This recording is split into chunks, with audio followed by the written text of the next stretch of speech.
Welcome to Formula World. I'm your host Dylan Shelley, and here's what's on this episode. First up on Formula World, Maldonado reveals he had talks with Ferrari. Ferrari is the oldest team still competing in F1 and one of the most successful when it comes to overall statistics. However, they have not been able to win any titles since their last constructors title win over a decade ago. Some in F1 have suggested that this is because of their Italian way of working as opposed to the more modern approach taken by the other teams. Ferrari driver Sebastian Vettel, on the other hand, feels that there is nothing wrong with Ferrari's approach and how it only makes Ferrari more special. He began by talking about the legacy of Ferrari and the passion that comes with it. The strength of this team is the passion for Ferrari. I think it's really the legend and the myth of this brand, and to become a part of that history. He also explained how the Italian way does not mean that Ferrari isn't modern.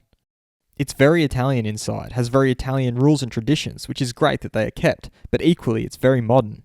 I think sometimes also this is misunderstood. That's why in a way it's a shame that we haven't, in terms of results, haven't had that breakthrough yet. Despite all of this, many in F1 still consider Ferrari to be one of the most coveted teams for drivers, and one man who could have apparently driven for the team in the past was former F1 driver and race winner Pastor Maldonado, who explained how this possibility may have come into existence. Many teams were interested in talking to me and my entourage, perhaps not for the short term, as everyone knew I had a long-term contract with Williams. We started talking to other teams, and one of them was Ferrari. Long delay creates opportunities for smaller teams. Even if racing in F1 resumes by the first week of July, it would be the longest break that F1 has ever had. This will also mean that the drivers would have been out of action for a period of time they aren't used to. This, according to many, will result in a lot of chaos and pandemonium in the first few races. Red Bull team principal Christian Horner shed some light on this unique situation. This is probably the longest time all the drivers have been out of a seat.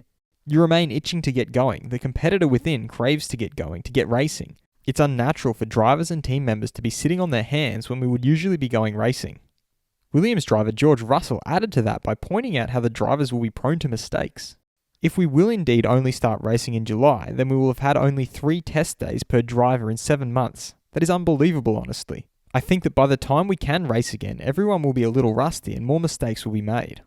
He, however, sees it as an opportunity to score big points. We need to make the most of it because I think it's the ideal time for the drivers who don't normally win races to get good results early in the season. Renault's Daniel Ricciardo summed it up by suggesting that the first race will be action-packed.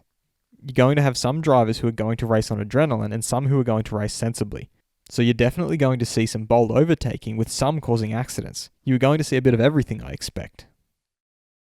Fast feed. Reigning F1 world champion Lewis Hamilton is not interested in those racing games, referring to sim racing. He also got a very empty feeling when he found out the Austrian Grand Prix will be held behind closed doors because the fans really make the race. Former F1 driver and current LMP2 driver Guido van der Garde feels that life isn't as spectacular as it used to be, but is glad that he can spend a lot of time with his son. Red Bull team principal Christian Horner thinks that it's so important to create that sense of a team because it is very unnatural for everyone not to be together. He also feels that it took a phenomenal effort to get a working prototype of their car ready for assembly to go into the field, which is something the whole team can be very proud of. He further thinks that it is important that people with a lot of experience in F1 like Ross Brawn and Jean Todt should now get up and take the lead. Former F1 world champion Alain Prost thinks that Red Bull will be very competitive in Austria. The Silverstone circuit has revealed that they depend on the income from ticket sales to keep everything running. F1 CEO Chase Carey understands that ticket sales are at a standstill due to uncertainty and no one will buy tickets due to that uncertainty. He, however, can't hand out sweets to everyone, whether it concerns teams, promoters, or sponsors. And he also revealed that they have invested a lot of time trying to organise a race in Miami in the future, but they have had to deal with some complications. Is Ferrari lagging behind other teams in regards to how they run things at Maranello? Be sure to vote in the poll and let me know what you think in the comments. And if you like this video, feel free to subscribe and check out my others for all the latest in the world of Formula 1.